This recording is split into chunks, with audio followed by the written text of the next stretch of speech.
Good morning, my name's Anna and you're watching Wake Up Well, and this morning we're going to be continuing our theme looking at forgiveness. C.S. Lewis says this about forgiveness. Everyone thinks forgiveness is a lovely idea until they have someone that they need to forgive.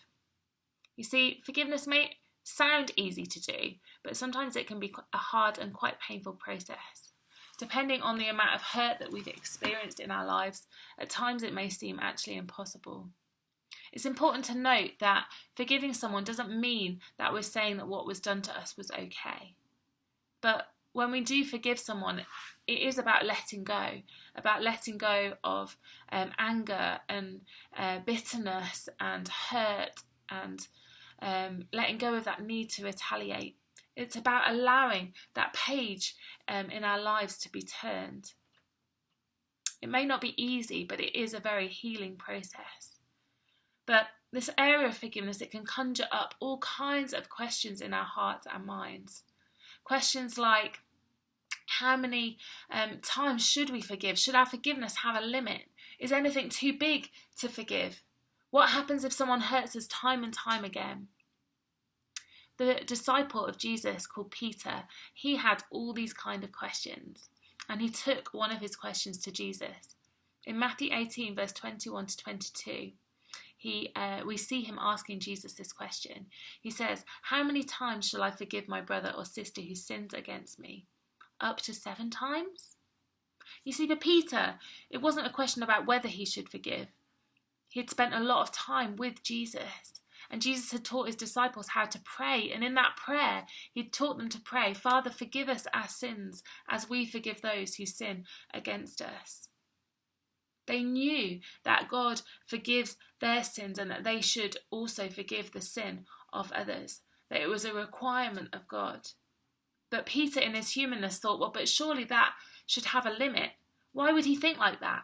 Well, the local Jewish rabbis, they always set a limit to forgiveness. They said if someone hurt you time and time again, you only had to forgive them up to 3 times. So Peter would have had this number 3 in his head. And so when he went to Jesus, he knew that Jesus was probably more loving and more compassionate. So he upped his number and said to Jesus, should we forgive up to 7 times? But Jesus replies and he says this, I tell you, not 7 times, but 77. And in some versions it says 7 times 7. But you know what? The number here is not important. What Jesus is really saying is that we should keep forgiving and keep forgiving, even when we lose count of how many times that we've forgiven. That the forgiveness and love that we should pour out to others should be limitless. In our humanness, we love to set limits and put limits on our lives. The word can't is a word that fills our vocabulary from such a young age. We have all kinds of limits, and we kind of think, well, surely if we did something so wrong and so hurtful, surely if someone committed a really awful sin, surely I would find it hard to forgive, so surely God must find that really hard to forgive. Or we think, gosh, but if we've been falling into the same sin time and time again, or falling into the same trap, we get tired with our behaviour, so we think, surely God must get tired with forgiving us. Surely there must be a limit to how many times he'll keep saying, it's okay, I love you, I love you.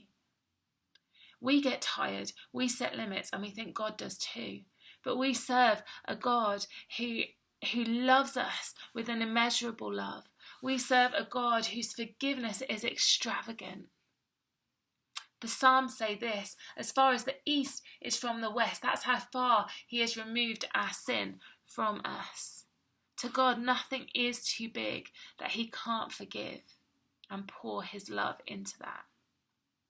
C.S. Lewis says this again. He says, to be a Christian means to forgive the inexcusable because God has forgiven the inexcusable in us. We only have to look at the life of Jesus to see just how extravagant his forgiveness was. He was beaten, he was abused, he was hung on a cross to die. He was rejected by people who he thought were his friends. And as he hung on that cross, facing and watching out over his abusers, those who were going to murder him, those who he loved, who had turned their backs on him in his hour of need. As he looked out over them, he said these words. He said, "Father, forgive them. They know not what they do."